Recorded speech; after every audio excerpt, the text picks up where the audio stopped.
Macoumba Seck ñu gën kaa xam ci li nga xamante ne mooy Jara bi Macoumba ñu ngi lay nuyu di la ziar. asalaamaaleykum wa rahmatulahi taala wa barakaatu. maa ngi nuyu waa Yeumbeul TV di leen ziar bu baax di leen bége di wax di leen Yeumbeul Vision ñu ngi leen di ziar bu baax di leen bége di leen ñaanal yàlla yal na yàlla defal leen jàmm ci barke Yonent bi sallallahu alayhi wa sallam.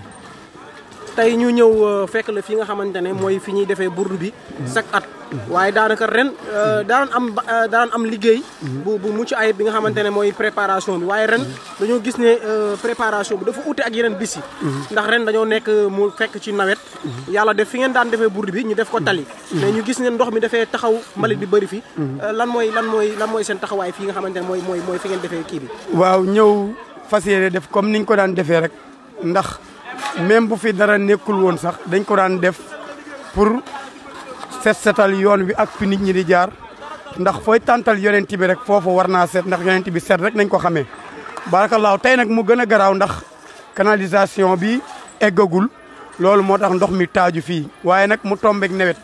te yàlla moom wax dëgg yàlla kullu ma faalal jalil fa huwa jamil